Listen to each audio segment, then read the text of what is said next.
Hello friends, मैं doctor Ashok Sharma. हमारे YouTube channel ज्योतिष गुरुकुल में आप सभी का बहुत बहुत स्वागत है। हम अभी जो हमारी भावों की सीरीज चल रही है, कुंडली के जो 12 भाव हैं, हम एक एक करके उन्हीं को कवर कर रहे हैं। और उसमें जो आज हम कवर करने वाले हैं वो है कुंडली का चौथा भाव यानी फोर्थ हाउस। तो थर्ड हाउस हमने पढ़ा था आपका कि वो आपका कम्युनिकेशन है, सिबलिंग्स है, नेबरहुड है, या आपके फ्रेंड्स हैं, या आपका शॉर्ट ट्रेवल्स हैं। ऐसे ही अब हम आते हैं फोर्थ हाउस में। तो फोर्थ हाउस कुंडली का केंद्र का हाउस है। जैसे त्रिकोण है 1 5 9, ऐसे ये आपके केंद्र का हाउस है। 1 4 7 10। फर्स्ट हाउस जो है लगन होता है, वो केंद्र में भी काउंट है और त्रिकोण में भी काउंट है। तो कुंडली में आपके जो केंद्र के भाव होते हैं ना, ये आपका फाउंडेशन होता है। आपकी लाइफ को ना स्टेबिलिटी यहीं से मिलती है। यही 4 घर आपकी लाइफ चलेगी या नहीं चलेगी, या आप लाइफ में कितना स्ट्रगल करोगे नहीं करोगे, इन घरों से तय होता है। स्ट्रगल आएगा वो त्रिभावों से भी आ सकता है, या फिर आप कहते हैं त्रिषडाई हाउस से भी आ सकता है। लेकिन आप उन प्रॉब्लम्स को कितना झेल पाओगे, कितना अपने चैलेंज को एक्सेप्ट करोगे, कि किस लेवल तक का आप स्ट्रगल कर सकते हो, ये जो है आपका फाउंडेशन अगर अच्छा होगा तो ही आप चीज़ों को उनसे हैंडल कर सकते हो अच्छे से। अब हम चौथे भाव की बात करें। चौथा कालपुरुष की कुंडली में कर्क राशि का है, अर्थात चंद्रमा इसका नेचुरल लॉर्ड बनता है। अब बृहस्पति यहाँ पर उच्च का बन जाता है और मंगल यहाँ पर नीच का बन जाता है। इस घर से हम सामान्यतः जो हमारे कारकत्व हैं या सिग्निफिकेशंस हैं वो हैं, आपकी मदर को देखते हैं हम, प्रॉपर्टी या जो भूमि के नीचे की चीज़ हैं, जैसे तालाब हो गया, कुआं हो गया, ये चीज़ें, jewellery, vehicles, family environment, emotional security, वो सब इसमें होता है। अब यहाँ पर ये चीज़ें होने के बाद भी हम थोड़ा सा डीपर जाएंगे तो ये है कि आप जब लाइफ में ना कुछ भी करते हो ना, सबसे पहले अपने आप को अंदर से करेक्ट करना ज़रूरी होता है। जब तक आप इमोशनली स्टेबल नहीं हैं, जब तक आप फैमिली के अंदर या परिवार के अंदर आप बिल्कुल बिल्कुल कंफर्टेबल नहीं हैं, तो आप बाहरी दुनिया में कुछ नहीं कर पाएंगे। इस चीज़ को समझ लें। ठीक इसके सामने चौथा भाव है, वो कैरियर का आपके, ये आपकी फैमिली का है। आपकी फैमिली तभी आराम से रह सकती है, या आप अपना बाहर जाके आप तभी अच्छा परफॉर्म कर सकते हो जब आप घर में अच्छे से रहते हो। अगर घर में आपकी स्थिति सही नहीं है, आपका फैमिली एनवायरनमेंट बहुत चैलेंजिंग है, बहुत स्ट्रेसफुल है, बहुत एंग्जाइटी देता है आपको, सारा इमोशनली डिस्टर्ब है, फैमिली मेम्बर्स का बिहेव अच्छा नहीं है, या पेरेंट्स के साथ आपकी ट्यूनिंग अच्छी नहीं है, तो आप कैरियर में भी अच्छा नहीं कर पाओगे। आप ठीक उसके सामने जो है चौथे करके, वहाँ भी आप अच्छा नहीं कर पाओगे। और आप ये सोचो कि मैं 10th हाउस, मेरा प्रोफेशन बहुत अच्छा है, आप प्रोफेशन में बहुत बहुत अच्छा कर रहे हो, अच्छा कैरियर में आपको बहुत हाइट्स पे गए आप, लेकिन आप एक चीज़ समझिए, फिर घर पे आए तो तब क्या, घर में चीज़ें नेगेटिव है तो आपका कैरियर में भी वहाँ भी डिस्टर्बेंस आपको फील होगा, वहाँ भी आप अच्छा नहीं कर पाएंगे। सब कुछ अचीव करने के बाद भी आपके अंदर एक एम्प्टीनेस फील होगा। तो चंद्रमा जब यहाँ पर लोड है तो वो आपके क्या है, जल तत्व है ये। और ये हाउस भी मोक्ष त्रिकोण का हाउस है, माना कि मोक्ष त्रिकोण वाटरी हाउस है, जल तत्व का घर है ये। तो जल तत्व जितना भी है वो सारा आपको सोल से आपको डायरेक्ट कनेक्ट करता है, क्योंकि ये बजाय आपको तर्क लॉजिक पे जीने की, ये भावनाओं से जिया जाता है, ये एक्सपीरियंस पे जिया जाता है, ना कि यहाँ मैथमेटिक्स काम नहीं करता है। फैमिली में जितने भी मेंबर हैं, आप उनके साथ हर चीज़ तर्क से नहीं रह सकते। आप उनके साथ आपको बहुत सी चीज़ें बुलानी पड़ती हैं, इग्नोर करनी पड़ती है, तब जाके आप फैमिली में रह पाते हैं या फैमिली को चला पाते हैं। मंगल यहाँ पर आता है तो नीच बनता है, और यही मंगल नीच का यहाँ पे मांगलिक योग बनाता है। अब मंगल मांगलिक योग क्यों बनाता है? घर में चाहिए शांति, घर में आपको आओ तो आने का मन करे, वहाँ पे बिल्कुल रिलैक्सेशन रहे। लेकिन अगर मंगल है यहाँ पे तो घर में शांति नहीं रहेगी। जो भी नेटिव मांगलिक है वो क्या है, फैमिली मेम्बर्स को हमेशा करेक्ट करने के मोड में रहता है कि ये गलत है, ये गलत है, इसको ऐसे करो, इसको ऐसे करो। वो चीज़ों को ना इग्नोर नहीं करता, वो चीज़ों में कंप्रोमाइज़ नहीं करता, वो अपनी रिजिडिटी को दूसरों पे थोप देता है। वो खुद पोलाइट नहीं होता, दूसरों को रिजिड बना देता है। उस चक्कर में क्या है ना, कॉन्फ्लिक्ट बार बार क्रिएट होते हैं, जिससे घर में स्ट्रेस बढ़ता है और ये आपकी फैमिली के लिए अच्छा नहीं है। अगर कोई मांगलिक है, स्पेशली फीमेल के केस में आप देखोगे तो क्या है, अगर मान लो मेल है और वो मांगलिक है, तो शादी से पहले तो क्या है, वो पेरेंट्स के साथ पला बड़ा है, सिबलिंग्स के साथ खेला कूदा है, उस घर में रहा है, तो वो उसका बिहेवियर थोड़ा सा मिला जुला नज़र आता है, ज़्यादा आपको डिफरेंस नज़र आता नहीं है। होता है अलग, दिखता है, लेकिन फिर भी कहीं ना कहीं कंप्रोमाइज़ हो जाता है, हर चीज़ें चलती रहती हैं, तो ज़्यादा वो चीज़ अपने को ओड लगती नहीं है। लेकिन जैसे ही कोई फीमेल घर में आती है और वो मांगलिक है, तब उस केस में क्या होता है, क्योंकि वो उस एनवायरनमेंट में नहीं है, तो वहाँ पे कुछ भी ओड चीज़ है, गलत चीज़ है, वो तुरंत उनको पिन पॉइंट कर देती है, हाईलाइट कर देती है। और जब वो हाईलाइट करते हैं तो फैमिली मेम्बर्स जिस चीज़ के साथ कंफर्टेबल थे, वो उन्हीं चीज़ों को हाईलाइट कर देती है, और ये चीज़ किसी को भी एक्सेप्टेबल नहीं होती। तो होता क्या है, इससे क्लैश बढ़ता है। और अब जो मांगलिक है उसको लग रहा है मैं तो सही कह रहा हूँ, वो सही कह रहा है, लेकिन उसे एक चीज़ समझनी चाहिए कि वो नया आया है, उसे चीज़ों को समझना और एडजस्ट करना सीखना है, उसके बाद बोले।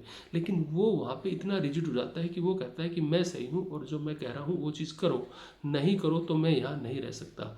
इसलिए फोर्थ का मंगल फैमिली के लिए, जॉइंट फैमिली के लिए अच्छा नहीं है। ये प्रॉब्लम करता है, खासकर लड़की की कुंडली में हो या लड़के की कुंडली में हो, शादी करते समय इस चीज़ का ध्यान रखा जाए। और इसी मंगल की जो चौथी दृष्टि है वो सातवें घर पे पड़ती है, मतलब सातवां घर जो है वो आपके विवाह का है। तो मतलब क्या है, घर में जो जॉइंट फैमिली का जो सुख है वो सातवें में जाके नहीं मिलेगा आपको, सातवें घर से नहीं मिलने वाला है, सातवें घर में ट्रबल क्रिएट करेगा, क्योंकि ये मंगल खराब है। तो इसका एस्पेक्ट जो सातवें में जा रहा है, तो मैरिटल लाइफ आपकी जब घर में कलेश है तो आपकी मैरिटल लाइफ भी उससे अछूती नहीं रहेगी, वो सेफ नहीं है, वहाँ पे भी आपके साथ हर रोज़ के चैलेंज बने ही रहेंगे। अब हम आते हैं इस हाउस को, हम ये समझे कि दूसरे हाउसेस के कंटेक्स्ट में अगर हम इसको समझना चाहें तो वो हम कैसे समझेंगे। अब जैसे ये करियर का 10वां भाव है, 10वें से ये 7वां बनता है, चौथा भाव। तो दोनों हमेशा साब 7th हाउस किसी भी घर का होता है वो उसके अपोजिट होता है आपका।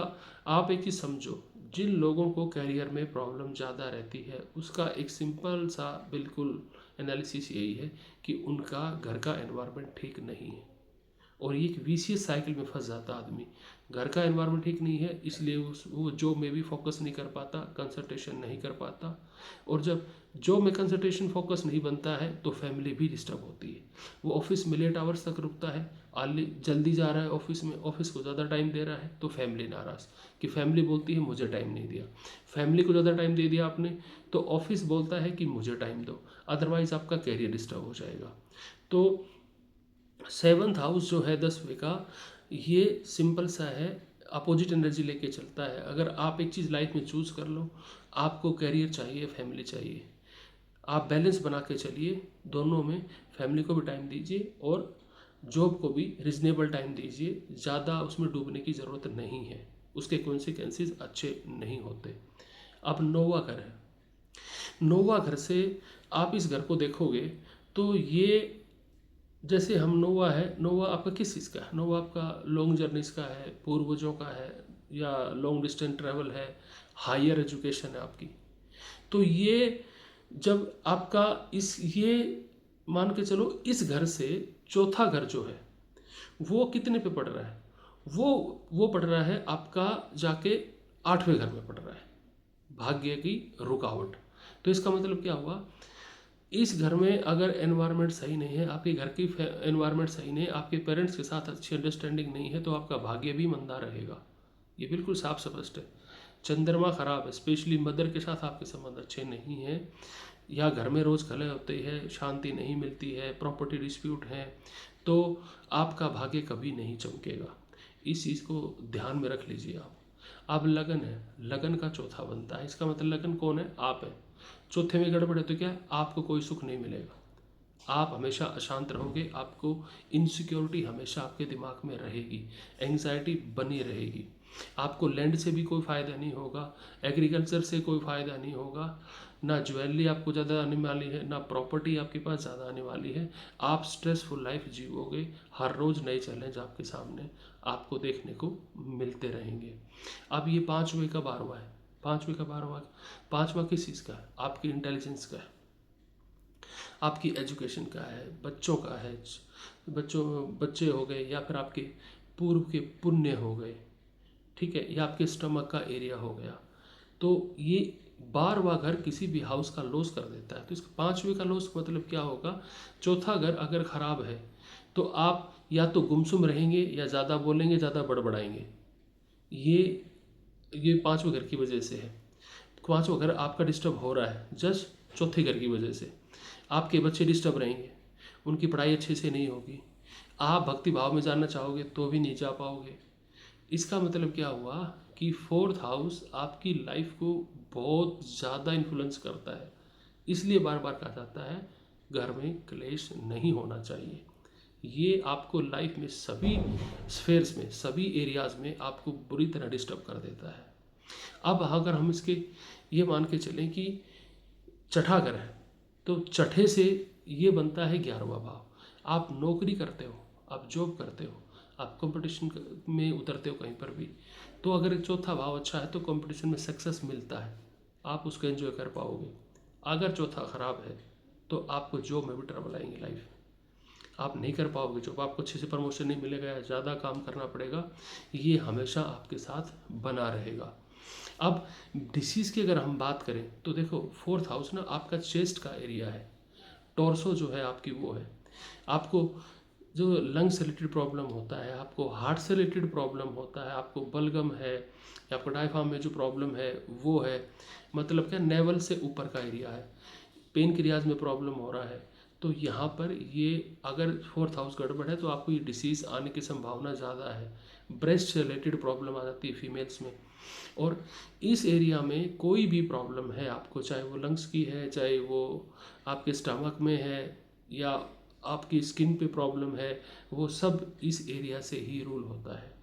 तो आपको ये ध्यान रखना चाहिए, अगर चंद्रमा खराब है या 4th हाउस खराब है, किसी तरह से एफ्लिक्शन में है, या जो प्लेनेट यहाँ ट्रबल दे रहा है, उस प्लेनेट का टाइमली रेमेडी की जाए, तब आपको अच्छा रिजल्ट देखने को मिल सकता है।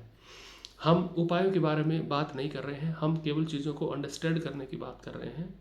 जो भावों की हमारी सीरीज चल रही है, इसमें उपायों की वीडियो फिर बाद में आपको आगे देखने को मिलेंगे।